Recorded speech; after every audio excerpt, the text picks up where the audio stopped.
À la une ce soir, une femme et ses deux enfants de 3 et 6 ans tués à l'arme blanche. Le drame s'est déroulé au quartier Ravin-Vilaine à Fort-de-France. Un suspect a été interpellé, dénoncé par son marabout auprès duquel il s'était confié. Le Nord Caraïbes se remet difficilement du passage de l'ouragan Maria. Les restaurateurs des plages du Carbet comptent leurs pertes. La RN2 est encore aujourd'hui coupée en deux. La voie d'accès à Grand-Rivière, quant à elle, est à nouveau praticable partiellement. Depuis ce matin, la commune de l'extrême nord est à nouveau reliée au reste de l'île. Les habitants, en revanche, sont encore beaucoup à être privés d'eau et d'électricité. Et puis l'heure était au nettoyage aujourd'hui dans les écoles. Les agents municipaux ont tous repris leur poste. En revanche, la reprise des cours n'est pas assurée puisqu'une grande mobilisation menée par les syndicats enseignants, entre autres, est prévue demain matin. Bonsoir à tous, heureuse de vous retrouver dans cette tranche info que vous pouvez suivre en direct depuis Facebook. Nous commençons cette édition avec ce drame qui s'est déroulé hier au quartier Ravin-Vilaine à Fort-de-France. Une femme de 34 ans et ses deux enfants ont été tués par arme blanche. Un homme a été interpellé, dénoncé par son marabout auprès duquel il avait été se confier. Voyez les précisions d'Alizé Lutran et de Guy Raphaël René.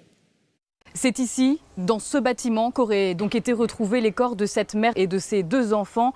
L'appartement au rez-de-chaussée a depuis été placé sous scellé. Un homme, vraisemblablement proche de la famille, a été interpellé hier par la brigade criminelle. Il est depuis en garde à vue à Fort-de-France. Une information judiciaire a été ouverte. Le parquet s'est donc saisi de l'affaire. L'enquête ne fait que commencer.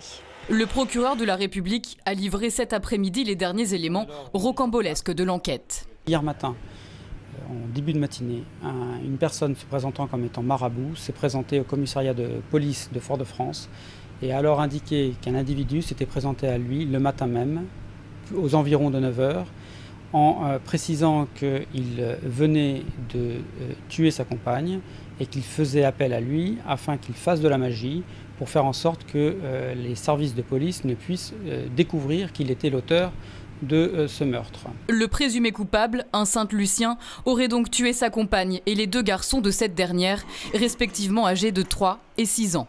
Ce que l'on peut déterminer en l'état actuel des premières investigations médico-légales, il peut être déterminé que les 3 victimes ont été tuées à l'arme blanche.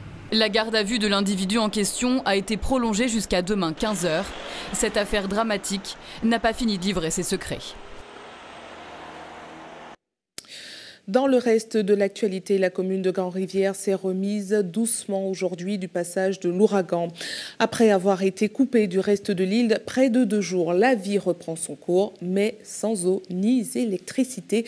Reportage d'Hubert Bornil et Anaïs Gall. Les lendemains de cyclone, c'est jamais facile à Grand-Rivière. On l'a dit, hein, pas ni de l'eau, regardez, pas ni de l'eau, pas ni de lumière dans la commune. Il n'y a plus que la rivière. Alors depuis ce matin, tout le monde est passé au bain.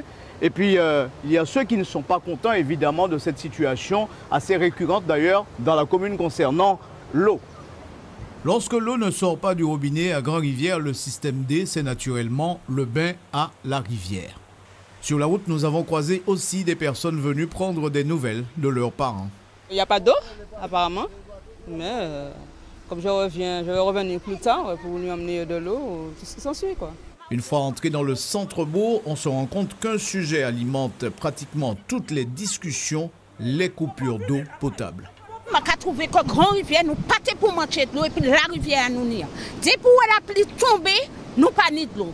Je dis que ça SNDS, ni en municipalité, ni en la mairie, ni en micro, ou qu'à passer, dit que ça SNDS, la mairie, qui a dit qu'il voudrait intervenir, dit pour bagaille pour avertir la population, dit que le réseau a un problème, patienter. Personne n'a pas dit noyer. C'est surtout l'accès à la commune qui pose problème. Hier après-midi, nous débloquons.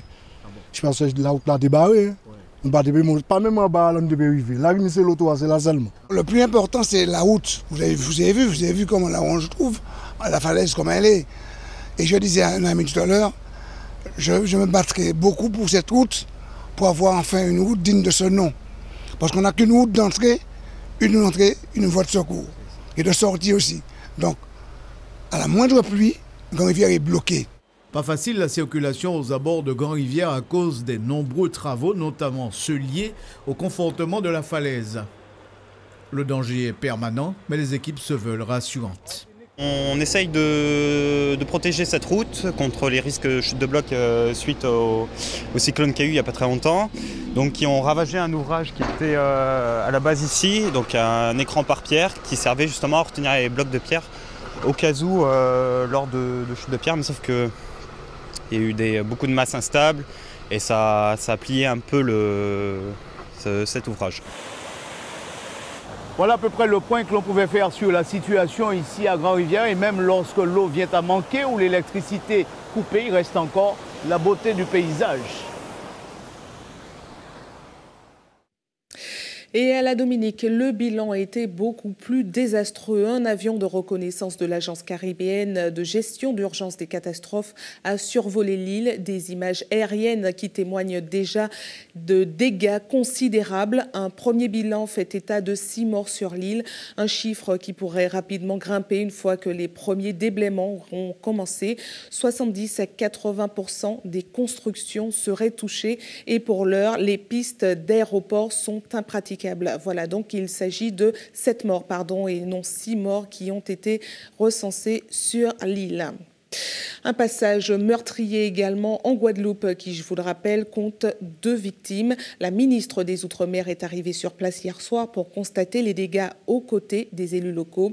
La section de la Belle Plaine à Gosier s'est transformée hier en véritable lac. Les habitants ont dû trouver refuge au Palais des Sports où beaucoup ont passé la nuit. C'est un reportage d'Yvan Lemar. Regardez. Des images impressionnantes de Belle Plaine complètement submergées hier matin. 62 personnes ont été évacuées et prises en charge par la mairie. 42 autres sont restées. Cet après-midi, l'eau a diminué. Cette brusque montée des eaux a surpris tout le monde. Je n'ai jamais vu ça. Ce que je dis au public, c'est que les gens qui habitent ici, même eux, ils sont surpris de voir comment on est étonné de voir ce qui se passe. Après, il est passé, mais ce n'était pas comme ça. Après 28 ans, c'est arrivé. Et l'eau, peut-être, je crois, l'eau va monter peut-être 1 mètre. Parce que quand j'ai une gêne du blesse, quand je suis descendu en bas, l'eau me donnait là. Chez moi, l'eau me donnait là, chez moi. Là. L'eau est montée durant la nuit à plus d'1 mètre par endroit. Il est, disons, 23h du matin, on s'est allongé là, donc on a pris sommeil. Et après, on est tout seul, on avait mis de l'eau.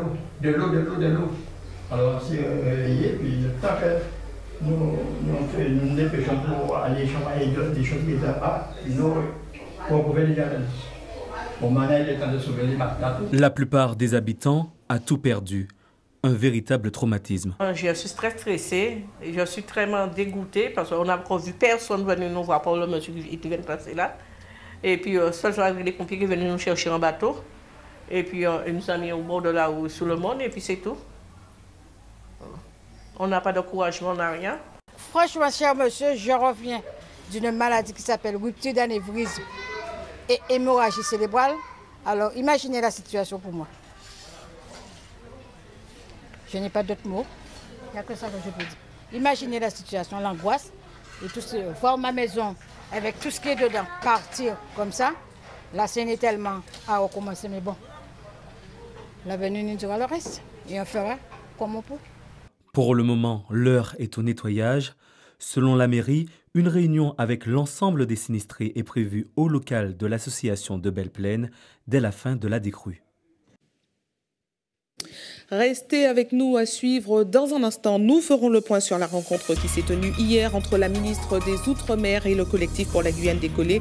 Aucun terrain d'entente n'a été trouvé en ce qui concerne l'organisation des États généraux en Guyane. Et puis, après 2 jours de trêve, les entretiens politiques reviennent sur ATV. Yvon Paquit nous présentera ses ambitions de candidat au sénatorial.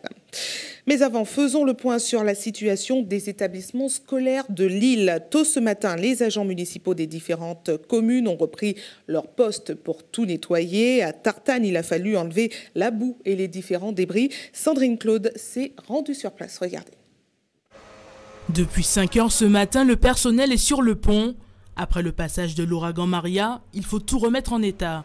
On est arrivé très tôt pour pouvoir désinfecter les salles, nettoyer les salles pour la reprise des enfants. Par rapport à la pluie, la boue qui a été entraînée par l'eau de pluie et tout, nettoyer les caniveaux. On a fait un tour à la cantine pour pouvoir nettoyer les tables aussi. Les services techniques de la ville sont eux aussi sollicités. Une mission qui leur a été affectée suite au feu vert donné par la préfecture. La décision que j'avais prise hier, c'était avec la rectrice, bien sûr, c'était de pouvoir dire que les écoles, les établissements scolaires pouvaient réouvrir, mais bien sûr après c'est à la diligence de chaque maire en fonction surtout des besoins de nettoyage et d'éventuels dégâts. Le maire de la ville a lui déjà tranché. Nous mettons le paquet pour qu'aujourd'hui mercredi, que nous nettoyions toutes les écoles, maternelles et primaires, de façon à ce que jeudi matin, toutes les écoles soient ouvertes. Elles seront ouvertes. Nous n'avons pas de coupure d'eau, nous n'avons pas de coupure d'électricité. Donc les conditions de sécurité minimum sont assurées pour que les écoles soient ouvertes jeudi matin. Une réouverture qui ne devrait pas être perturbée par la reprise demain de la grève dans l'éducation. Selon la municipalité, seules 2 des 9 écoles de la ville seront fermées en raison de la grève. 500 contrats aidés supplémentaires en Martinique. Un apport conjoint du ministère de l'Éducation nationale et du préfet de la région Martinique. Ils seront répartis en fonction des besoins prioritaires des écoles et des établissements. En plus, une centaine de services civiques recrutés par l'Académie viendront appuyer les personnels de vie scolaire et des établissements. Des annonces faites par le rectorat aujourd'hui qui ne remettent pas en question la grande mobilisation prévue demain pour protester contre la suppression d'une grande partie des contrats aidés. Voyez les précisions de la co-secrétaire académique du syndicat SNES-FSU face à la caméra de Sandrine Claude. On a eu une réunion ce matin à la maison des syndicats et tous les secrétaires généraux des organisations, mais aussi les représentants des associations, puisqu'il ne s'agit pas qu'un de combat éducation nationale, sont d'accord pour dire qu'on reprend la mobilisation et on la fait monter d'un cran. Tout ce qui était prévu lundi est reporté à demain, c'est-à-dire des opérations Molokoï et aussi un grand rendez-vous à 10 h à la maison des syndicats. Et à partir de là, avec l'ensemble des collègues, nous nous rendrons à la préfecture. Les conditions sont claires pour l'unité syndicale et associative. 1000 contrats aidés pour la Martinique. Point. À partir du moment où on nous dit banco, on reprendra les cours. Il ne faut pas oublier, je parle bien évidemment ici des contrats aidés pour l'éducation nationale. Il ne faut pas oublier qu'à la Réunion, avec un mouvement d'humeur des maires, ils ont obtenu 1000 contrats aidés supplémentaires alors qu'ils n'en perdaient que 180 au départ. Donc je crois que c'est faisable par l'État. Aujourd'hui, nous avons besoin de nos 1000 contrats aidés de l'éducation, plus les autres dans les associations. Et la mobilisation se fera sous forme de plusieurs opérations Molokoï demain. Elles partiront de Casse-Pilote, du Lamentin, du Nord-Atlantique, notamment de Sainte-Marie et Trinité, à partir de 5 h 30 pour se rendre à la maison des syndicats, puis à la préfecture.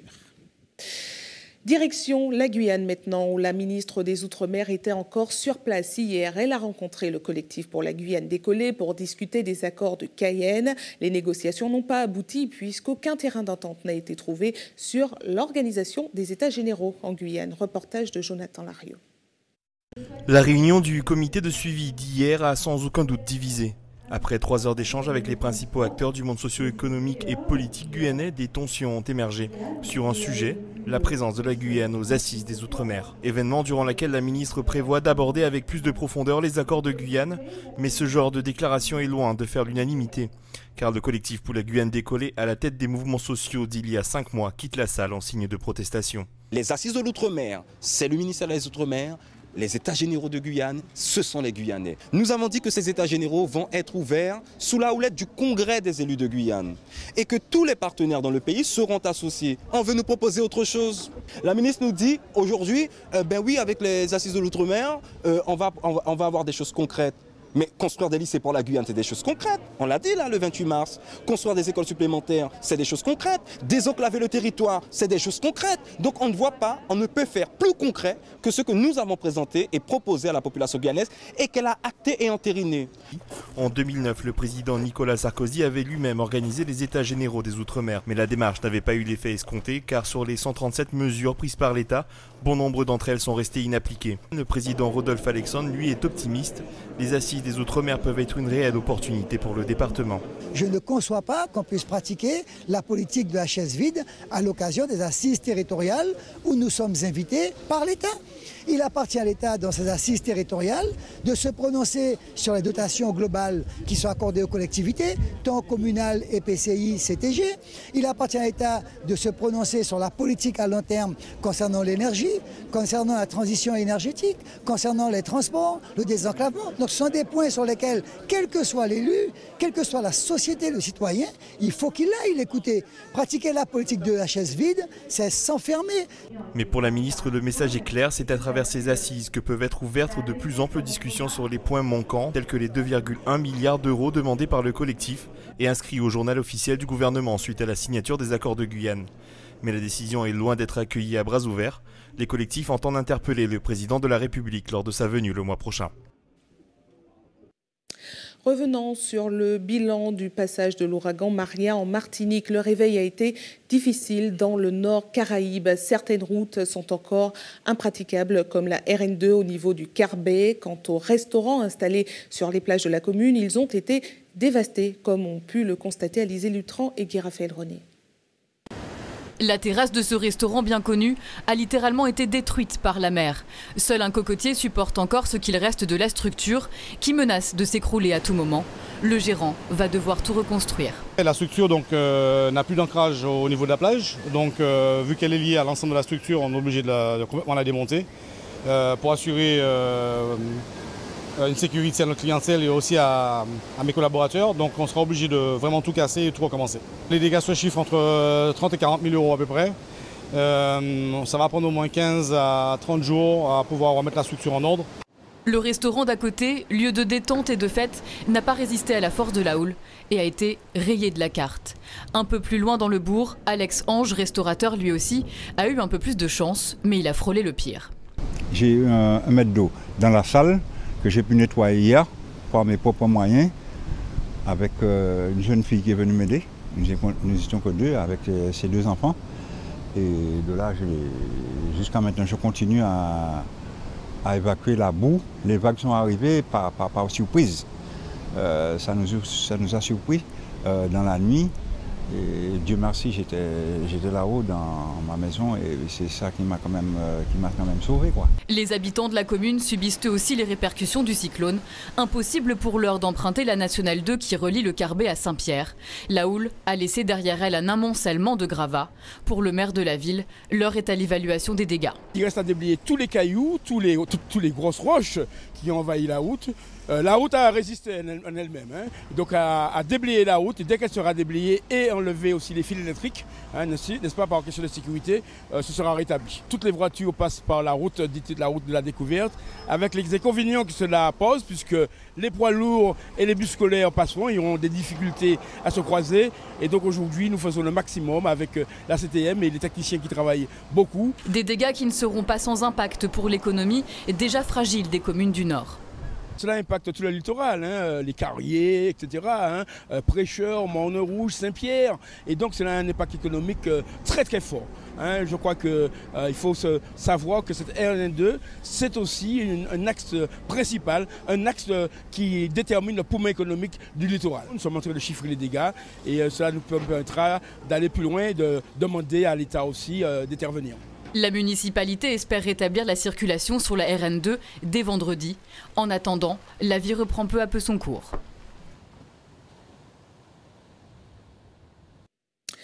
Après 2 jours de suspension due au passage de Maria, la politique revient sur ATV jusqu'au 24 septembre prochain, date des élections sénatoriales. Nous recevrons des candidats afin qu'ils nous présentent leur programme. C'est l'heure de notre entretien politique.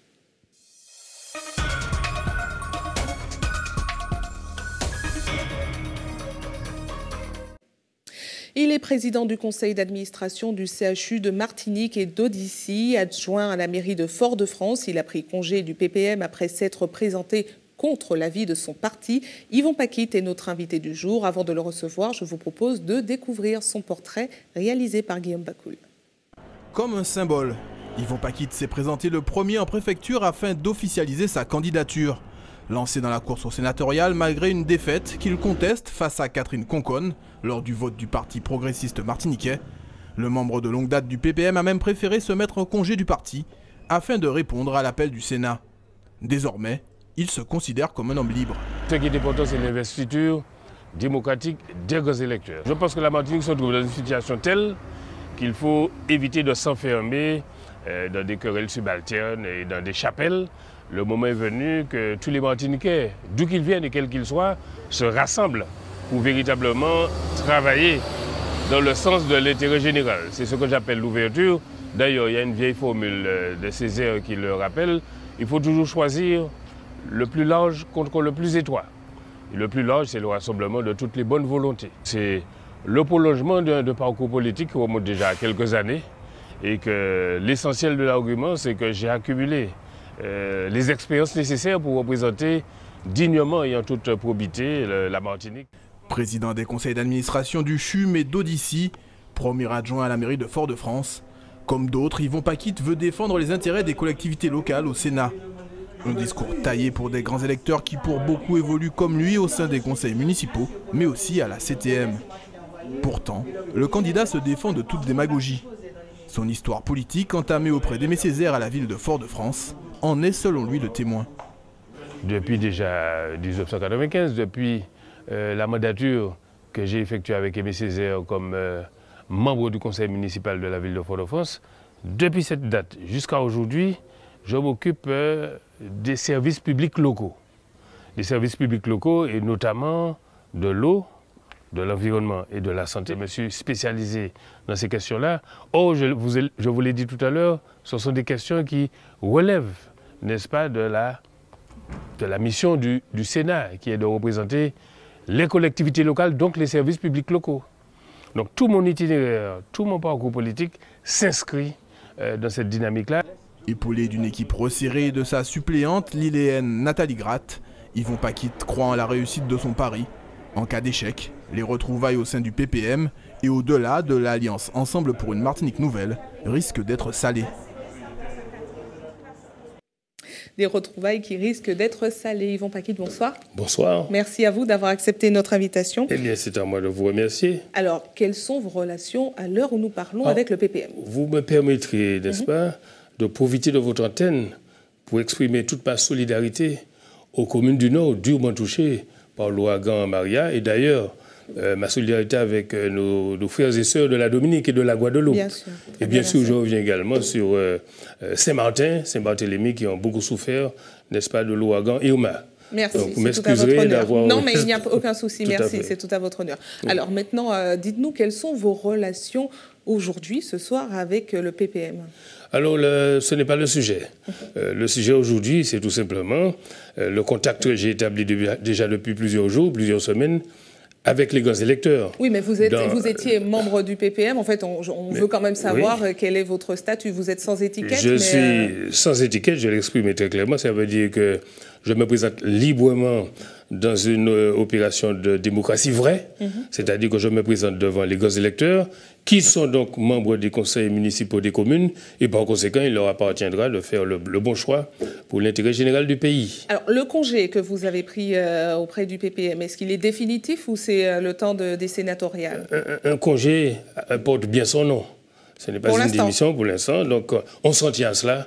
Le moment venu, on pourra, après un dialogue que j'organiserai avec mes partenaires, le moment viendra où il s'agira de dresser, n'est-ce pas, la nouvelle configuration qui se présentera après cette consultation. Et pour l'heure, la question est véritablement de rentrer dans ce jeu démocratique, je rappelle, jeu démocratique vrai, avec les représentants des communes.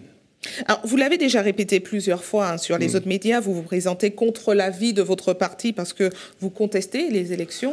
Je n'ai jamais dit que je me présente contre l'avis de qui que ce soit. Non, mais nous, on constate que vous vous présentez contre l'avis de votre parti, mais vous expliquez que c'est parce que vous contestez les élections. J'ai eu l'occasion, je vais mieux formuler.